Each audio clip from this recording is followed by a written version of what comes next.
कैलाश से आ रही चेतावनी, क्या कलयुग का अंत होने वाला है? राधे राधे, जय श्री कृष्णा। मित्रों, आज हम कलयुग का अंतिम संकेत, क्या महाप्रलय निकट है, कैलाश से आने लगी चेतावनी के बारे में बताएंगे। तो दोस्तों, हर युग में कोई ना कोई विशेष घटना उस युग की पहचान बनती है। जैसे त्रेता युग में भगवान राम का जन्म, द्वापर युग में महाभारत हुआ। कलयुग की बात करें तो यह युग अन्याय और अधर्म का होगा। 2025 क्या यह कलयुग का आखिरी वर्ष है? अचानक से यह कोरोना वापस क्यों आ गया है? प्राकृतिक घटनाएं क्यों अपने चरम पर आ चुकी हैं? समुद्रों के टूटते हुए बांध हमें बता रहे हैं कि अब हमारे पास कोई रास्ता नहीं है। आते हुए भूकंप यह कह रहे हैं कि अब हमारे पास छुपने की कोई जगह नहीं है। बढ़ती हुई गर्मी बता रही है कि हम हार चुके हैं और अब समय आ चुका है कलयुग के अंत का, और अब होगा महातांडव यानी कि महाप्रलय, जिसमें होगा सभी अधर्मियों का अंत और धर्मियों को मिलेगी भगवान की शरण। मित्रों, हमारे हिंदू धर्म ग्रंथों के अनुसार जब कलयुग अपने अंतिम चरण पर पहुंच जाएगा, जब पृथ्वी पर पाप की मात्रा बढ़ जाएगी, जब धर्मी मनुष्यों पर अत्याचार होगा और अधर्मियों का राज होगा, तब धरती पर वास करने वाले सभी देवता पुनः वैकुंठ धाम लौट जाएंगे और वहां भगवान विष्णु से विनती करेंगे कि हे प्रभु, मां धरा संकट में है, अब समय आ गया है आपके अवतरित होने का, और भगवान विष्णु को ध्यान से जागृत करेंगे। मित्रों, तब भगवान कल की देवताओं से कहेंगे कि अब आप शांत रहिए, क्योंकि कैलाश पर बैठे महादेव अब जागृत हो चुके हैं, जो संहार के देवता हैं, और अब वह इस कलयुग का अंत करेंगे। तो चलिए मित्रों, वीडियो शुरू करते हैं। मित्रों, आज के समय में जब पूरी दुनिया चांद तक पहुंच गई, मंगल तक पहुंच गई और अंतरिक्ष में भी पहुंच गई, फिर कैलाश पर्वत इनसे भी ऊंचा है क्या? आखिर क्यों आज तक कोई भी इंसान और वैज्ञानिक वहां तक नहीं पहुंच पाए? ऐसा क्या है कैलाश पर्वत पर? क्या आपने कभी सोचा है कि कैलाश पर्वत, जो भगवान शिव का निवास माना जाता है, आखिर क्यों आजकल चर्चा में है? क्या यह केवल एक पहाड़ है या कोई चेतावनी देने वाला दिव्य संदेशवाहक? क्या यह संकेत है कलयुग के अंत का? आज हम आपको लेकर चलेंगे एक ऐसे रहस्य की ओर जो न केवल रोमांचक है बल्कि सृष्टि के भविष्य से भी जुड़ा है। तिब्बत में स्थित कैलाश पर्वत, जिसे हिंदू धर्म में विश्व का केंद्र कहा गया है, वह स्थान है जहां स्वयं महादेव ध्यान मग्न है। यह पर्वत ना कभी चढ़ा गया है, ना किसी ने इसकी चोटी छुई है। ऐसा क्यों? वैज्ञानिकों की माने तो यहाँ चुंबकीय ऊर्जा इतनी तीव्र है कि जीपीएस तक काम नहीं करता। पर क्या यही वजह है? प्राचीन ग्रंथों के अनुसार कैलाश अलौकिक द्वार है, जहां से त्रिकाल के संकेत मिलते हैं। पिछले कुछ वर्षों से ऐसे रहस्यमय घटनाक्रम देखने को मिले हैं जिन्हें आध्यात्मिक जानकार दिव्य चेतावनी मान रहे हैं। कैलाश के चारों ओर ऊर्जा के अद्भुत मंडल हैं। उपग्रहों ने वहां ऐसी आकृतियां दर्ज की है जो इंसानी समझ से परे हैं। घंटाघर जैसी अनजानी ध्वनि, तीर्थयात्री बताते हैं कि उन्हें वहां बिना किसी स्रोत के की ध्वनि सुनाई देती है, जैसे ब्रह्मांड खुद कुछ कह रहा हो। बर्फ का शिवलिंग आकार में जमना और पिघलना यह महज संयोग नहीं लगते, यह संकेत हो सकते हैं। श्रीमद् भागवत महापुराण में वर्णित है कि जब अधर्म बढ़ेगा, सत्य दबेगा और मानवता संकट में होगी, तब भगवान विष्णु कल्कि के रूप में प्रकट होंगे और वे जन्म लेंगे, तब जब कैलाश मौन होकर भी कुछ कहेगा। क्या आज वह समय आ गया है जब भगवान कल्कि अवतरित होने वाले हैं? क्या कैलाश पर्वत कुछ संकेत दे रहा है? क्या कलयुग का अंत नजदीक आ चुका है? मित्रों, माउंट एवरेस्ट, जो कि कैलाश से भी ऊंचा है, जिस पर आज तकरीबन 7,000 लोग चढ़ चुके हैं, जबकि कैलाश पर्वत जो इससे छोटा है, फिर भी क्यों कोई आज तक इस पर नहीं चढ़ा है? हिंदू धर्म ग्रंथों के अनुसार आज भी यहाँ भगवान शिव निवास करते हैं और कहा जाता है कि 7 चिरंजीवी जो भगवान कल्कि की प्रतीक्षा कर रहे हैं वह भी इसी हिमालय पर निवास करते हैं। कहते हैं पृथ्वी पर एक स्थान ऐसा है जहां समय भी ठहर जाता है, जहां हवा में मंत्रों की ध्वनि गूंजती है और जहां पहुंचते ही आत्मा एक अजीब सी शांति महसूस करती है। यह कोई कल्पना नहीं, यह है कैलाश पर्वत, भगवान शिव का धाम और रहस्यों का जन्म स्थान। बहुत साल पहले की बात है। एक वृद्ध साधु तिब्बत के दुर्गम रास्तों से होकर कैलाश की ओर निकला। कहते हैं वह ना तो खाना खाता था ना पानी पीता था, बस उसकी आंखों में एक ही सपना था, शिव से मिलना, उस पर्वत की चोटी को देखना। रास्ते में लोगों ने उसे समझाया कैलाश चोटी तक कोई नहीं पहुंच पाया है, मत जाओ बाबा। पर वह मुस्कुराया और बोला अगर शिव बुलाएंगे तो कौन रोक सकता है। लेकिन वह कभी वापस नहीं लौटा। नासा और रूस के वैज्ञानिकों ने कैलाश पर्वत पर गहराई से अध्ययन किया। उन्होंने पाया कि कैलाश एक गणनात्मक पिरामिड जैसा है, पूर्ण समरूपता के साथ। कैलाश के आसपास विद्युत चुंबकीय क्षेत्र इतना शक्तिशाली है कि जीपीएस और घड़ियां यहां काम नहीं करती। यात्रियों का कहना है कि यहाँ वक्त धीमा हो जाता है और शरीर में बदलाव महसूस होता है। सवाल यह उठता है कि यह कोई प्राकृतिक रहस्य है या शिव की लीला। कैलाश पर्वत की खास बात यह है कि यह सिर्फ हिंदुओं का तीर्थ स्थल नहीं, बल्कि 4 अलग अलग धर्मों का पवित्र स्थल है।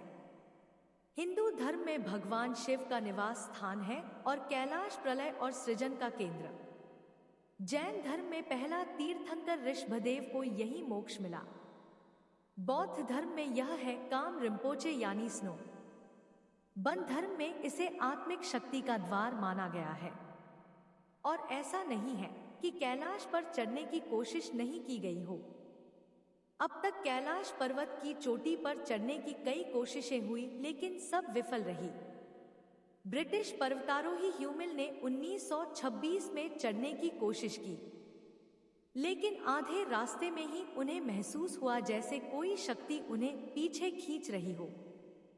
चीन ने आधिकारिक तौर पर पर्वतारोहण की अनुमति दी थी, लेकिन कुछ ही समय बाद उसे हमेशा के लिए बंद कर दिया गया।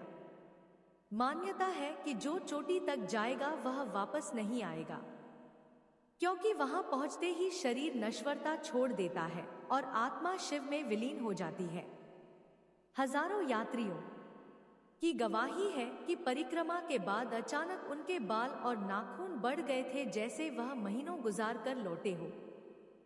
कुछ लोगों ने कहा कि उन्होंने आकाश में उड़ती रहस्यमय रोशनियां देखी जो किसी वैज्ञानिक व्याख्या से परे थी। कई वैज्ञानिक मानते हैं कि कैलाश के पास वक्त और आयु की गणना सामान्य नहीं चलती। आखिर कैलाश पृथ्वी पर स्थित होने के बावजूद भी इसकी समय अवधि अलग क्यों है? क्या कैलाश पृथ्वी पर स्थित होने के बावजूद भी अंतरिक्ष की गणना करता है? योगियों और संतों का कहना है कि कैलाश कोई ठोस पर्वत नहीं, बल्कि एक ऊर्जा का जीवन स्रोत है। यहाँ ध्यान करने से मन शांत हो जाता है और आत्मा भीतर झांकने लगती है। यह स्थान 7 शक्तिपीठों और 12 ज्योतिर्लिंगों की ऊर्जाओं को एक बिंदु पर जोड़ता है। महर्षि व्यास, शंकराचार्य और गुरु नानक जैसे संतों ने यहाँ साधना की है। कैलाश की परिक्रमा कोई साधारण यात्रा नहीं है। यह है जीवन और मृत्यु के बीच की एक परीक्षा। पूरी परिक्रमा करीब 52 किमी की होती है। अत्यंत कठिन और ऊंचाई पर फिर भी हजारों तीर्थयात्री हर साल आते हैं, यह मानते हुए कि परिक्रमा पापों का नाश करती है। यात्रा के दौरान कई लोग कहते हैं कि हम अकेले नहीं थे, कोई अदृश्य शक्ति हमारे साथ चल रही थी। कुछ वैज्ञानिक और तिब्बती लामा मानते हैं कि कैलाश पर्वत ही पृथ्वी का एक्सिस मुंडी है, यानी ऊर्जा का मुख्य ध्रुव बिंदु। इसे धरती की रीढ़ कहा जाता है। कैलाश के चारों ओर 4 प्रमुख नदियां सिंधु, ब्रह्मपुत्र, सतलुज, करनाली निकलती है। यह बात केवल शास्त्र नहीं भूगोल भी मानता है। क्या यह संयोग है या कोई सटीक नियोजन?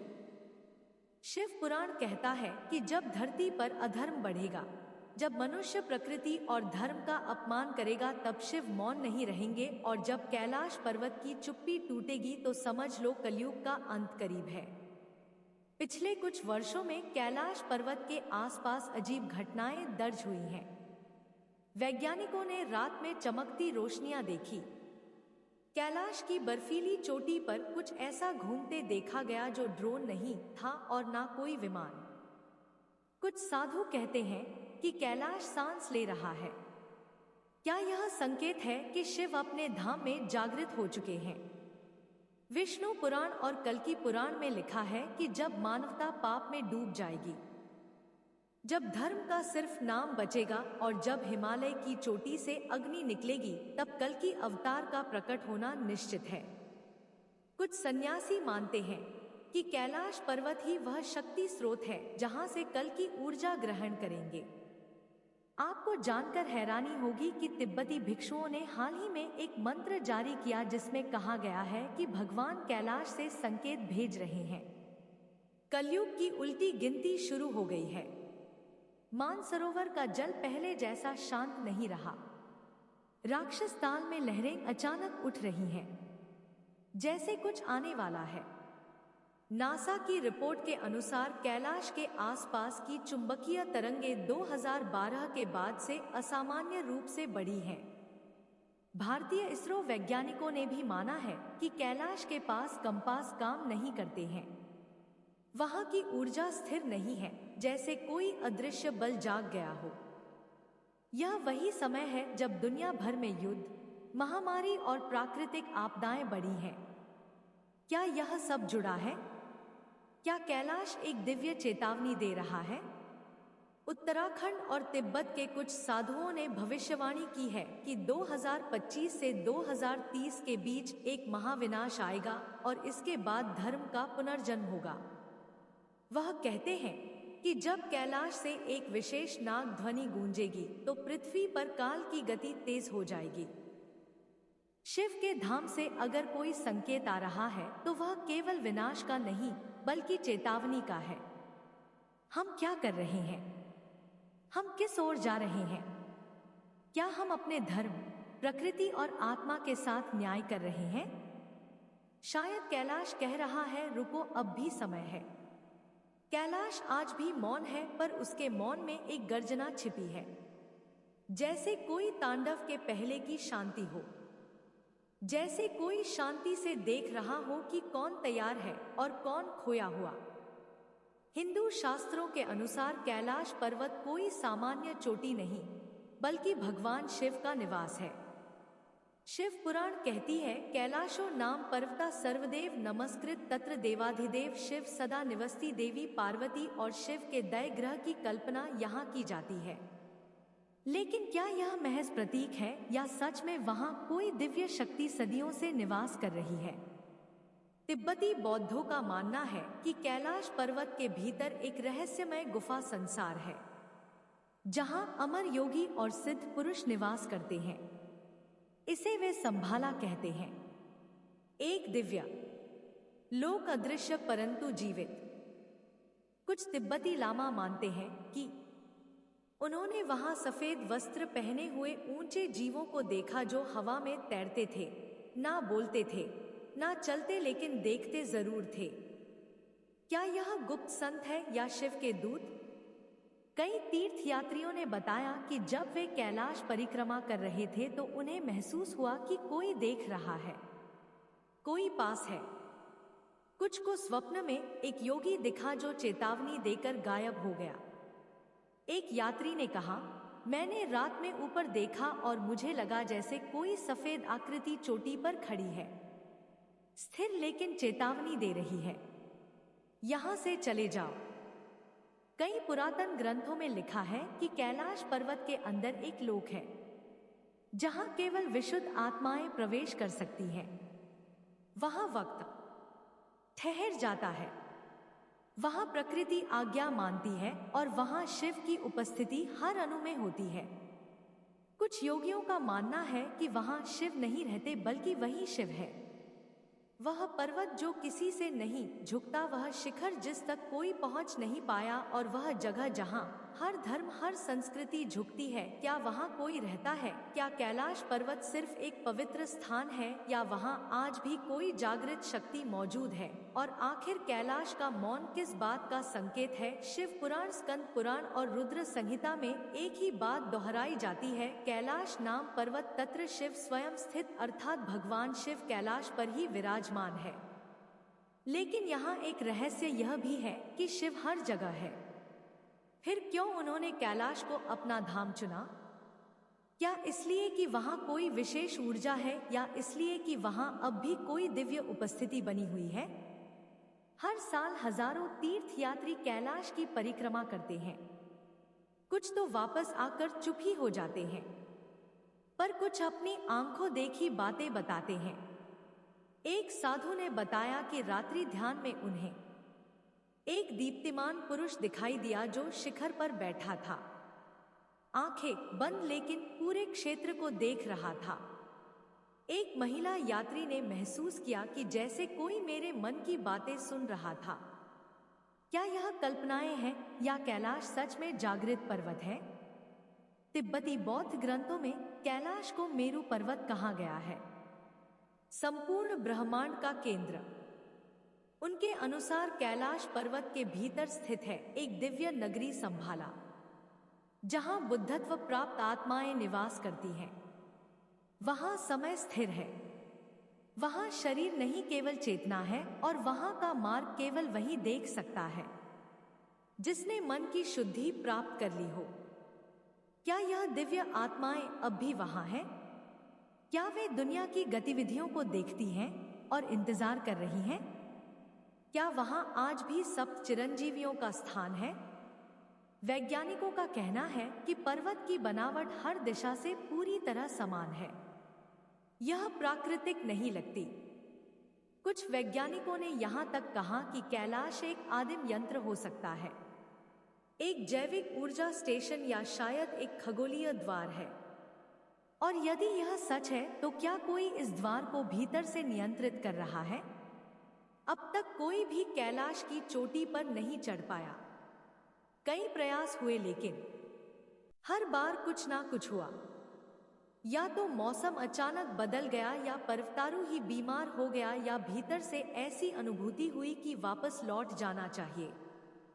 चीन ने आधिकारिक रूप से चढ़ाई पर बैन लगा रखा है, पर असली वजह आज तक सामने नहीं आई। क्या कोई शक्ति है जो चोटी की रक्षा कर रही है? क्या वहां कोई निजी उपस्थिति है जो नहीं चाहती कि कोई पास आए? कुछ महान योगियों ने कहा है कि कैलाश एक पर्वत नहीं, एक चेतना है जो उसे भीतर से देख सके। वही जान सकता है कि वहां कौन है। वह चेतना हमारे कर्मों को देखती है, वह हर जीव की गति जानती है, और वह निर्णय लेने की स्थिति में है कि कौन करीब आ सकता है और कौन नहीं आ सकता। कहीं बहुत दूर, जहां इंसान की आंख नहीं पहुंचती, जहां विज्ञान मौन हो जाता है और जहां आत्मा तक काम जाती है, वहां एक द्वार है। द्वार एक दिव्य लोक का, जिसका नाम है संभाला, जो कैलाश पर्वत के भीतर छिपा है। कहते हैं वहां अब भी एक प्राचीन सभ्यता जीवित है, जहां अमर योगी दिव्य आत्माएं और ब्रह्मांड के रक्षक रहते हैं। आज हम आपको उस लोक की यात्रा पर ले चलेंगे जिसका पता केवल ज्ञानी आत्माओं को होता है। संभाला का वर्णन सबसे पहले मिलता है तिब्बती ग्रंथों और बौद्ध पुराणों में। यह कोई काल्पनिक नगरी नहीं, बल्कि एक स्पष्ट रूप से दर्शाया गया दिव्य राज्य है, जिसमें 96 लाख सिद्ध पुरुष रहते हैं। वहां राजा रुद्र चक्र शासन करते हैं, जो स्वयं कल की अवतार से जुड़े माने जाते हैं। बौद्ध ग्रंथ कल्प विस्तर में लिखा है, संभाला एक ऐसा स्थान है जो समय से परे है, जहां केवल शुद्ध आत्मा प्रवेश कर सकती है। कई आध्यात्मिक परंपराएं मानती हैं कि संभाला तक पहुंचने का एकमात्र द्वार है कैलाश पर्वत के भीतर। कैलाश सिर्फ एक पर्वत नहीं, बल्कि एक ऊर्जा केंद्र है और उसके अंदर मौजूद है दृश्य अदृश्य मार्ग जो संभाला तक जाते हैं। कुछ तिब्बती लामा कहते हैं, अगर कोई आत्मा 1-2-8 बार कैलाश की परिक्रमा करे तो संभाला का द्वार स्वयं खुलता है। संभाला कोई आम नगर नहीं, यह एक शुद्ध ऊर्जा युक्त दिव्य चेतना से भरा संसार है। यहाँ रहते हैं सिद्ध योगी जो हजारों वर्षों से समाधि में है, ऋषि मुनि जो संसार की गति को सूक्ष्म रूप से नियंत्रित करते हैं, और वे आत्माएं जिन्होंने मृत्यु और जन्म के चक्र से मुक्ति पा ली है। कहा जाता है कि जब पृथ्वी पर अज्ञान, अधर्म और विनाश फैलता है, तब संभाला से एक गुप्त शक्ति उदय होती है। अब आते हैं उस सवाल पर, क्या संभाला भौतिक दुनिया में है या किसी और आयाम में? आधुनिक वैज्ञानिक और आध्यात्मिक शोधकर्ता मानते हैं कि संभाला 5th डायमेंशन में है, यानी ऐसी अवस्था जिसे केवल बहुत ऊंचे ध्यान और ऊर्जा स्तर से ही अनुभव किया जा सकता है। एक ध्यान योगी ने कहा, संभाला कोई जगह नहीं, वह एक चेतना है। जब तुम तैयार होते हो तब वह तुम्हारे सामने प्रकट होती है।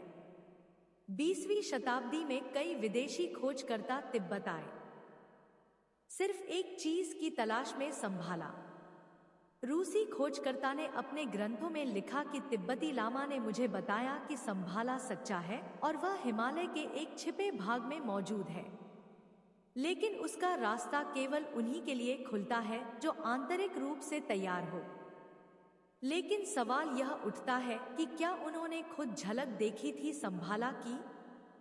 तो उन्होंने अपनी एक किताब में लिखा है कि मुझे संभाला में प्रवेश तो नहीं मिला, लेकिन जब मैं द्वार पर खड़ा हुआ तो मैंने एक बहुत बड़ी दुनिया देखी जो एक छोटी सी गुफा से होकर दिख रही थी।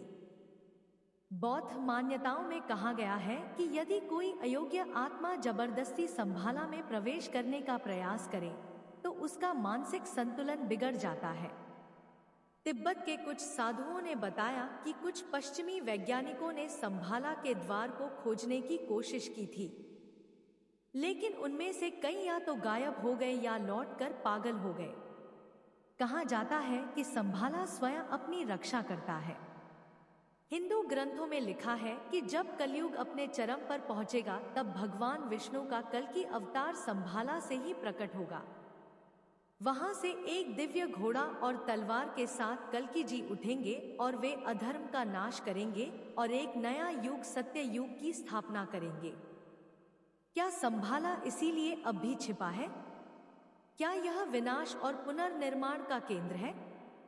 जब अधर्म का अंधकार गहराता है, जब सत्य दब जाता है, लोग क्रोध और मोह की राख में, तब ब्रह्मांड पुकारता है एक अवतार को, कल्कि अवतार।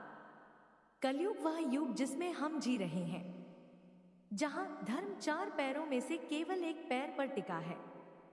हर ओर भ्रष्टाचार, अधर्म, हत्या, पाखंड और अज्ञान का साम्राज्य है। रिश्ते टूटते हैं, भावनाएं बिकती है और आत्मा भटकती है अपने मूल स्वरूप से दूर। विष्णु पुराण में कहा गया है कि जब लोग अपने माता पिता का सम्मान करना छोड़ देंगे, जब स्त्रियों का सम्मान लुप्त हो जाएगा और झूठ को ही सत्य माना जाएगा, तब कल्कि अवतार प्रकट होंगे।